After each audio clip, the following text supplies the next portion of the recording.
नमस्कार, आप देख रहे हैं कमोडिटी राउंडअप। मैं हूं मनीषा गुप्ता और आज बात करेंगे यहां पर जीएमओ कंसर्न्स, जिसकी वजह से चाइना ने यहां पर भारत के चावल में इसे डिटेक्ट किया है और रिजेक्ट भी किया है। क्या कुछ है डिटेल्स, किस तरह की कॉन्वर्सेशन यहां पर इंडियन मार्केट्स में इसको चल के हो रही हैं, इस पर करेंगे चर्चा।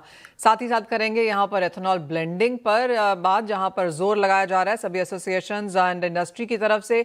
B20 एज ऑफ नाउ यहाँ पर, या E20 यहाँ पर एज ऑफ नाउ 1 अप्रैल से मैंडेटरी है। इसके आगे किस तरह का पुश लगाया जा सकता है, इस पर होगी चर्चा। साथ ही बात करेंगे कच्चे तेल की, जहां पर फिर से तेजी देखने को मिली है। पिछले 2 दिन में लगातार 3% की बढ़त के साथ अब कच्चा तेल ऑलमोस्ट $111 प्रति बैरल पर काम करता हुआ। इन सब पर चर्चा करने के लिए हमारे साथ the rice exporter association Chhattisgarh के प्रेसिडेंट मुकेश जैन हैं, ग्रीन एथेनॉल मैन्युफैक्चरर्स एसोसिएशन के president CK Jain and Emirates investment bank के धर्मेश भाटिया। आप सभी का कार्यक्रम में स्वागत है।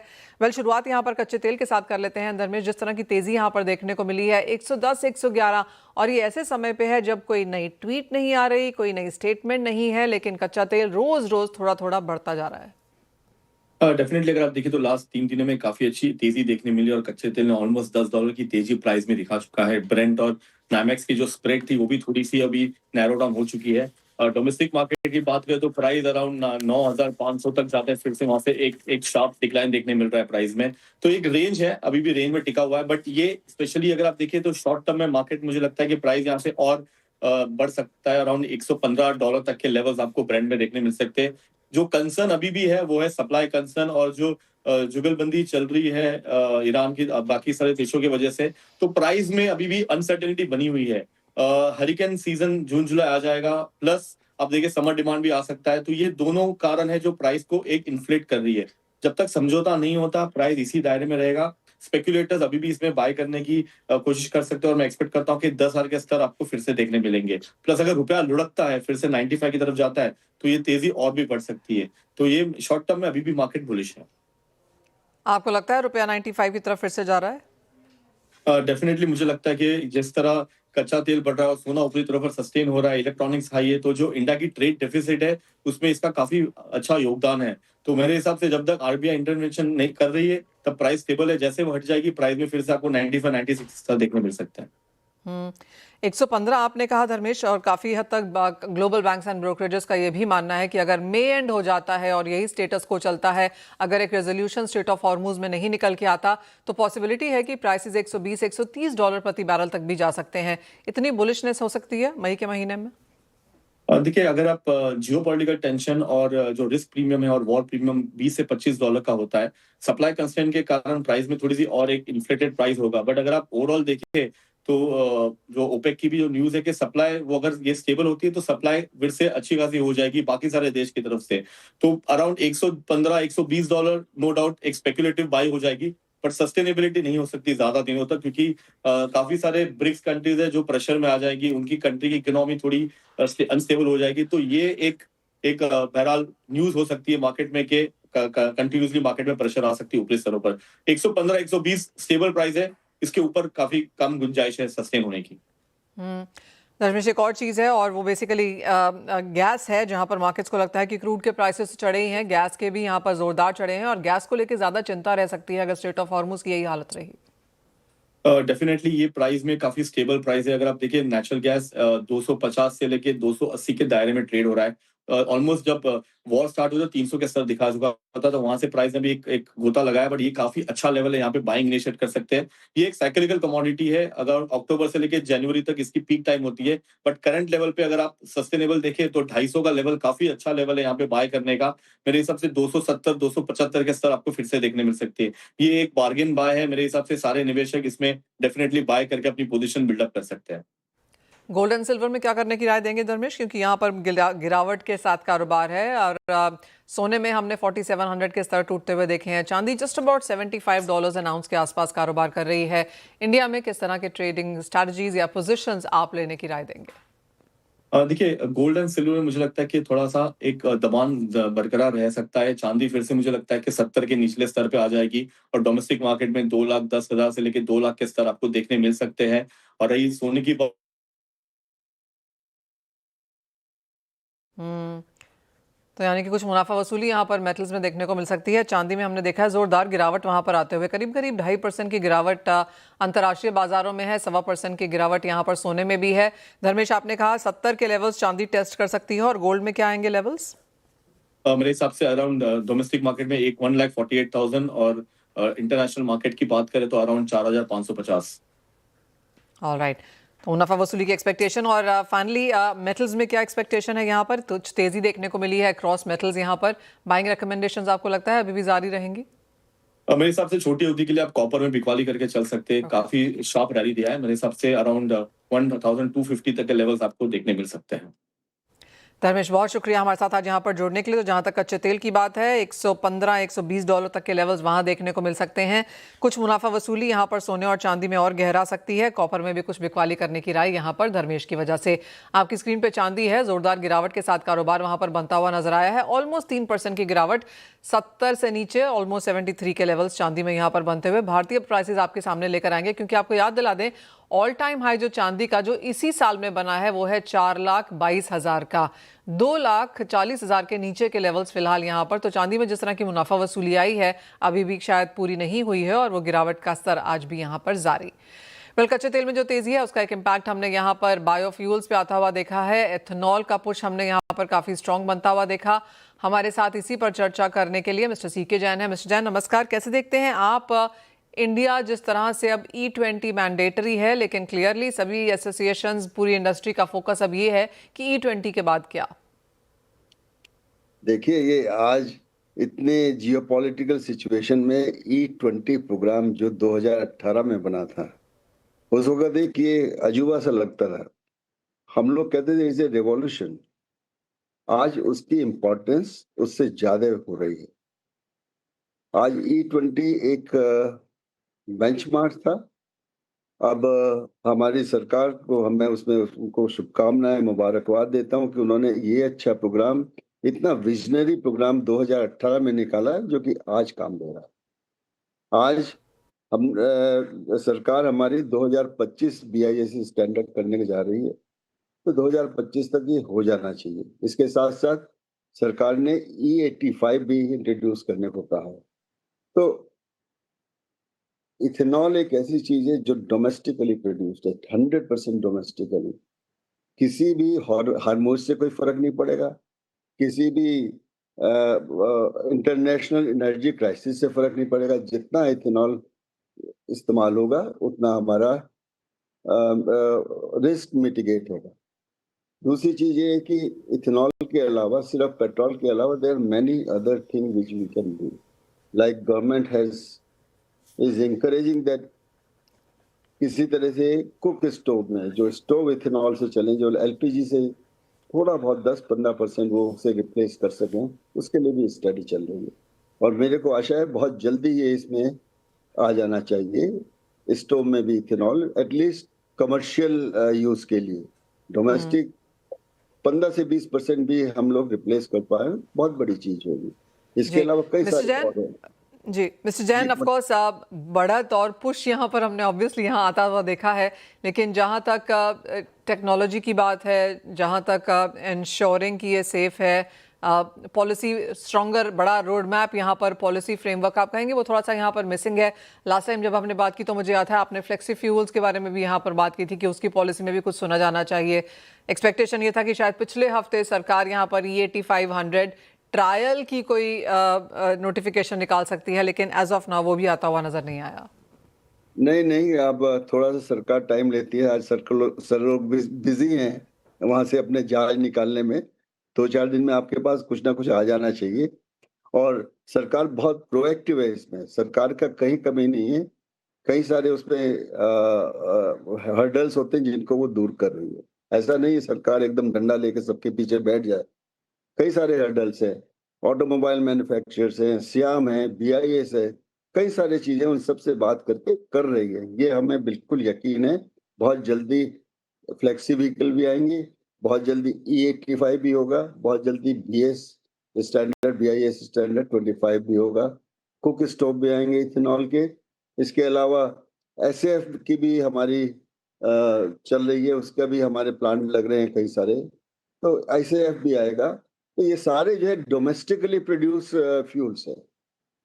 इसके अलावा हमारे यहाँ स्टडी चल रही है डीजल में कैसे बनाया जाए, आईबीए हो या इथेनॉल हो, कुछ भी चीज हो, तो we are very much sufficient. हम लोगों के पास ग्रेन इतना है, हमारे पास एग्रीकल्चर कैपेबिलिटी इतनी है कि हम लोग काफी हद तक जो 22 लाख करोड़ है उसमें 2 से 3 लाख करोड़ को हर हालत में रिप्लेस करके उस 2 से 3 लाख करोड़ को रूरल इकोनॉमी में पंप कर सकते हैं। इथेनॉल या एनर्जी फ्रॉम ग्रेन और sugar cane is the only thing which can have this channel. ये चैनल सिर्फ ये बना सकते। मिस्टर जैन, एक और जो चिंता मार्केट्स को है वो ये है कि एल निन्यो का साल है, ड्राउट की चिंताएं यहाँ पर यूएस के कुछ एरियाज में भी बनती हुई नजर आ रही हैं। अगर बारिश कम हुई तो आपको लगता है ये जो फूड से फ्यूल की बात है ये थोड़ी सी डगमगा जा सकती है इन सालों में जब बारिश अच्छी ना हो? मैम, ये तो बहुत पुरानी बात है, 80 साल पुरानी बात है, जब हमारे यहाँ पर हेक्टर यील्ड बहुत कम थी 80 साल पहले। आपने देखा होगा, शायद आप तो पैदा भी नहीं होंगे, तो उस वक्त हम लोगों ने एक एक दिन का उपवास रखा था शास्त्री जी के कहने पे, तो वो भी जमाना था। PL40 का हमने 4 लाल गेहूं भी खाया है, वो भी जमाना था। आज हम 50 लाख टन गेहूं ही एक्सपोर्ट कर रहे हैं। तो एलिनो भी आएगा, सब कुछ आएगा, लेकिन हम लोग इतने ऊपर हैं कि हम उसको ऊपर ही में कवर कर लेंगे, ऐसा कुछ मुझे लगता नहीं है। हमारे फार्मर्स की बहुत कैपेबिलिटीज है। ऑल राइट मिस्टर जैन, बहुत शुक्रिया साथ जुड़ने के लिए। तो क्लियरली E20 2018 में जैसे हम मिस्टर जैन हमें बता रहे हैं वहाँ से एक लंबा सफ़र हमने तय किया है और पेट्रोल के साथ साथ पेट्रोल में यहाँ पर ब्लेंडिंग बढ़ाई जाने की बात से लेकर कुक स्टव, डीजल, गवर्नमेंट जो नेगोशिएशंस हैं और पॉलिसी एक्सपेक्टेशंस हैं वो भी यहाँ पर जल्द आने की एक्सपेक्टेशन है। तो क्लियरली एक पुश यहाँ पर इंडस्ट्री की तरफ से आता हुआ और सरकार इसे कीनली वॉच भी कर रही है। जैसा मिस्टर जैन ने कहा कि हो सकता है आने वाले कुछ दिनों में वो नोटिफिकेशंस भी यहाँ पर आना शुरू हो जाएं। बल्कि तो बात हुई यहाँ पर एथेनॉल की, लेकिन चावल को लेकर यहाँ पर कुछ चिंताएं हैं। हमारे साथ राइस एक्सपोर्टर एसोसिएशन छत्तीसगढ़ के प्रेसिडेंट मुकेश जैन जी हैं। मुकेश जी नमस्कार। अब अच्छा खासा चावल का एक्सपोर्ट हो रहा था और उसके बाद जो ये GMO एलिगेशंस यहाँ पर चाइना की तरफ से आई हैं और कुछ 3 कंपनीज हैं जिनको यहाँ पर डीलिस्ट या बैन किया गया है, किस तरह से ये पूरा मुद्दा है, कैसे आप इसे रिप्रेजेंट कर रहे हैं, सरकार की तरफ से क्या सुनने को मिला है? नमस्कार। सबसे पहले तो मैं CNBC को आपको धन्यवाद दूंगा जो हमारा आवाज को सरकार तक पहुंचाने के लिए मदद कर रहे हैं मनीषा जी। और सबसे पहले मैं ये आपको बता दूं कि भारतवर्ष में GMO की खेती नहीं होती है और ना ही GMO का कोई परीक्षण होता है।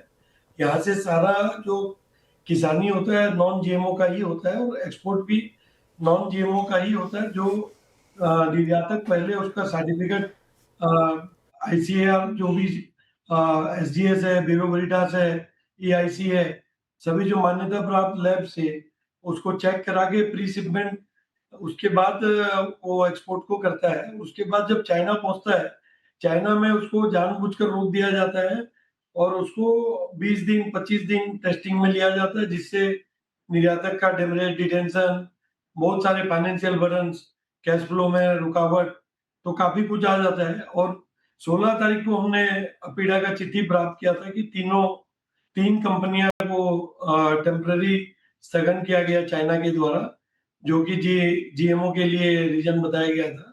उसको भी हमने भारत सरकार से निवेदन किया है और माननीय श्री पीयूष गोयल जी को भी निवेदन किया है विनम्रता पूर्वक कि उसको जल्दी से जल्दी तीनों के सस्पेंशन को भी बाहर किया जाए GSEC से। मुकेश जी, आप 3 कंपनीज के नाम बताने की स्थिति में हैं या फिर रादर उसके बारे में बात नहीं करें?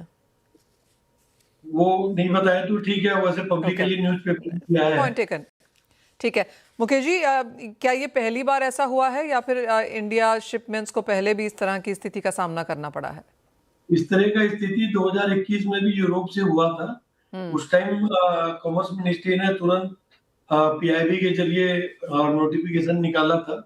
हालांकि अभी 23 तारीख को ICAR जो इंडियन रिसर्च इंस्टीट्यूट है, उन्होंने एक नोटिफिकेशन जारी करके अपेडा को कहा है कि इंडिया का सारा चावल नॉन GMO है और इसे एसोसिएशन को बताने के लिए निर्देशित किया गया है DG ICAR के द्वारा। और उसी बेस पे हमने पुनः निवेदन किया भारत सरकार से और माननीय श्री पीयूष गोयल जी से कि इस मुद्दा को चाइना में राजनीतिक रूप से भी इसको देखा जा रहा है और राजनीतिक से भी ट्रेड वॉर भी कह सकते हैं आप इसको किसी तरीके से। तो हो सकता है, देखिए आज लाखों टन 2 लाख टन पिछले वर्ष एक्सपोर्ट हुआ है भारत से और अभी भी निर्यात चालू है चाइना के लिए, लेकिन अभी बीच बीच में ये डिस्टरबेंस कर रहे हैं। तो उसके लिए हमने निवेदन किया है कि इसको बैठ के जो भी परीक्षण का सिस्टम है, जैसे जो भारत में और चाइना का जो भी सिस्टम है, उसको बैठ के निवारण किया जाए। जैसे आप सीके जैन जी हमें बता रहे थे कि सरकार थोड़ी सी बिजी है इस वक्त यहाँ पर because of elections and all, आपको लगता है ये चर्चा करने में, सरकार से बात करने में थोड़ा समय लग सकता है? हमने माननीय चेयरमैन पीडा श्री अभिषेक देव जी से मुलाकात भी किया है। Okay. और इस मुद्दे में हमने सारे जो अधिकारी हैं ऊपर से नीचे तक, इवन हमारे सेक्रेटरी साहब राजेश अग्रवाल जी और नितिन यादव जी से भी मुलाकात कर, और हमारे जो डायरेक्टर जनरल फॉरेन ट्रेड है उनको भी सूचित किया है मुलाकात करके। माननीय मंत्री जी इलेक्शन में व्यस्त होने के कारण मुलाकात नहीं हुआ, लेकिन हमने पत्र के द्वारा उनको सूचित किया है कि ये इस मुद्दे को चाइना में उठाकर, क्योंकि एक्सपोर्ट ये काफी चावल हमारे पास आज बफर स्टॉक है 3 साल का कम से कम निर्यात होगा तो देश में रेवेन्यू भी आएगा और फॉरेक्स भी आएगा, और यहाँ का चावल अगर अच्छे दामों में बिकेगा तो किसान को भी धान का बेहतर प्राइस मिलेगा। तो हमने माननीय मंत्री जी से ये भी निवेदन किया है कि जो एक्सपोर्टर, जो निर्यातक यहाँ से तकलीफ में है, रिलीफ स्कीम जो भारत सरकार द्वारा निकाला गया है किसी के माध्यम से, उनको भी शामिल किया जाए उसमें। Okay Mukesh ji, China of course एक बड़ा मार्केट है, लेकिन उसके अलावा जिस तरह के एक्सपोर्ट्स बनते हुए हमने देखे हैं, क्या नंबर के साथ आप काम कर रहे हैं? पिछला फाइनेंशियल ईयर अच्छा रहा, इस फाइनेंशियल ईयर में क्या टारगेट्स हैं? इस फाइनेंशियल ईयर में भी चाइना का डिमांड अच्छा बना हुआ है इस समय, और जैसे पिछले फाइनेंशियल ईयर में लगभग 2 लाख टन निर्यात हुआ था, इस बार लगभग 4 से 5 लाख टन का एक्सपेक्टेशन है जो ब्रोकन्स के डिमांड है। और उसके अलावा जो स्वर्णा राइस, और वो भी काफी अच्छे डिमांड पे है। तो चाइना में लगभग जो वहां का प्रोडक्शन के हिसाब से 2 मिलियन टन का शॉर्टेज रहता है, तो उसमें कुछ भारत देश से भी जाता है, कुछ पाकिस्तान से जाता है, कुछ थाईलैंड से भी जाता है। तो हम लोग कोशिश करते हैं कि ज्यादा से ज्यादा भारत से निर्यात हो और हमारा जो बफर स्टॉक है वो भी लिक्विडेट हो। भारत सरकार का जो भी फॉरेक्स रिजर्व में बढ़ोतरी करने के लिए हम लोग हमेशा प्रयास करते हैं। माननीय प्रधानमंत्री जी का विजन को भी टारगेट करके उसको भी निर्यात बढ़ाने का कोशिश करते हैं। तो ये हम लोग का ज्यादा से ज्यादा यही रहता है। अभी हाल में बेनिन में भी कुछ इंपोर्ट टैक्स लगाया गया है चावल निर्यात में, वहां पर भी अभी काफी दिक्कतें निर्यातक सामना कर रही है। तो हमने वो मुद्दा भी अपेडा चेयरमैन से अभिषेक देव जी से अवगत कराया है। पॉइंट टेकन मुकेश जी, बहुत शुक्रिया साथ जुड़ने के लिए और वो अपनी सिचुएशन यहाँ पर समक्ष रखने के लिए मिनिस्ट्रीज़ के वहाँ पर भी। तो क्लियरली भारत सिर्फ यहाँ पर नॉन जीएमओ करता है, लेकिन चाइना की तरफ से ये बात निकल के आई है कि जो चावल भारत से आया है वो शायद जीएमओ है। 3 कंपनीज इसी हिसाब से निलंबित भी कर दी गई हैं। डैमेजेस का खर्चा यहाँ पर है। एंड क्लियरली एसोसिएशन की तरफ से सरकार को ये गुहार की बातचीत की जाए चाइना के साथ और कुछ रिलीफ यहाँ पर डैमेजेस में दिया भी जाए। पर इसी के साथ फिलहाल इस कार्यक्रम में इतना ही। ब्रेक है, हम एक लौटेंगे और बात करेंगे यहाँ पर बॉन्ड स्ट्रीट पे। PNBC Awaaz and India Bonds present Bond Street. हल्की सी गिरावट के साथ आज यहाँ पर कार्यक्रम शुरू हुआ है बॉन्ड मार्केट में, और ये इस वजह से है क्योंकि कच्चे तेल में जोरदार तेजी देखने को मिली है। अगर हम ओवरऑल क्रूड ऑयल प्राइसेस की मूवमेंट को यहाँ पर देखें तो $110-111 प्रति बैरल पे अब लेवल्स जाते हुए नजर आए हैं। पिछले 2 दिन में लगातार यहाँ पर बढ़त है। वेल एक्चुअली अगर अप्रैल का महीना देखा जाए तो कच्चे तेल में करीबन 11% की तेजी देखने को मिली है, और 2026 के साल में अब तक 80% की बढ़त यहाँ पर कच्चा तेल दिखा चुका है। तो वो इन्फ्लेशन की चिंताएं मार्केट में हैं ही, और साथ ही साथ जिस तरह से रुपया यहाँ पर गिरा है वो भी एक कंसर्न है। रुपये की अगर बात की जाए तो आज तीसरा दिन है लगातार जहां पर 94 के नीचे यहां पर रुपया बरकरार है, और बाजार को लगता है कि अगर आरबीआई की तरफ से बहुत बड़ा यहां पर इन्फ्यूजन लिक्विडिटी की तरफ से नहीं आता है तो गिरावट रुपए में फिर से लौटती हुई नजर आ सकती है।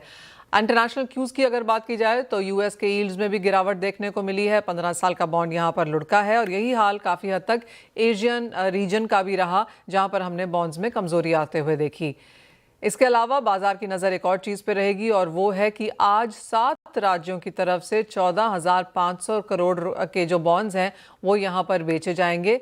माना यह जा रहा है कि डिमांड इसकी अच्छी रह सकती है क्योंकि सरकारी बैंक्स, इंश्योरेंस और म्यूचुअल फंड्स की तरफ से यहाँ पर मजबूत मांग संभव है। एंड इन एनी केस जो 7 स्टेट्स की तरफ से यहाँ पर इशुएंसेस आ रहे हैं वो इनिशियल एक्सपेक्टेशन से वो नंबर कम है, तो वो भी एक बाजार उस तरह से उसको पॉजिटिव देख रहा है। एक और चीज़ जो इंटरनेशनल मार्केट्स पे जिसकी बाजार की नज़र होगी वो है यूएस फेड की मीटिंग जो आज शुरू हो जाएगी और कल शाम को वहाँ पर उसका अनाउंसमेंट आएगा और थर्सडे मॉर्निंग इंडियन मार्केट्स उसको यहाँ पर रिएक्ट करेंगे। इंटरेस्टिंगली जेरेमी पावेल की चेयरमैन के तौर पर ये आखिरी बैठक है, तो वो स्ट्रेट ऑफ हॉर्मुज को लेकर, वेस्ट एशिया जो कॉन्फ्लिक्ट है, इन्फ्लेशन, इंटरेस्ट रेट्स पे क्या बोलेंगे, बाजार इन सभी को काफ़ी क्लोजली वॉच करेगा। साथ ही आपको बता दें कि कौन कौन से कॉरपोरेट प्राइवेट बॉन्ड इशुएंसेस यहाँ पर आज और इस हफ्ते के लिए स्लेटेड हैं। तो NIFF का इंफ्रास्ट्रक्चर बॉन्ड, इंफ्रा का फाइनेंस का बॉन्ड यहाँ पर 1000 करोड़ जुटाने की कोशिश है। यहाँ पर कंपनी की 7.88% का कूपन यहाँ पर तय किया गया है। साथ ही सिट भी यहाँ पर 6000 करोड़ जुटाने की योजना में है। 2029 बॉन्ड के द्वारा वो बाजार में आने लगे हैं। NHPC यहाँ पर FY27 में करीबन 8000 करोड़ कर्ज जुटाएगा और ये डेट मार्केट से उनकी जुटाने की एक्सपेक्टेशन है। साथ ही साथ IRDA में हमने FY27 के लिहाज से उनकी जो बॉन्ड्स की डेट मार्केट से जो इशुएंसेस हैं वो 40,000 करोड़ तक जुटाने की एक्सपेक्टेशन वहाँ से भी है। CNBC Awaaz and India Bonds present Bond Street.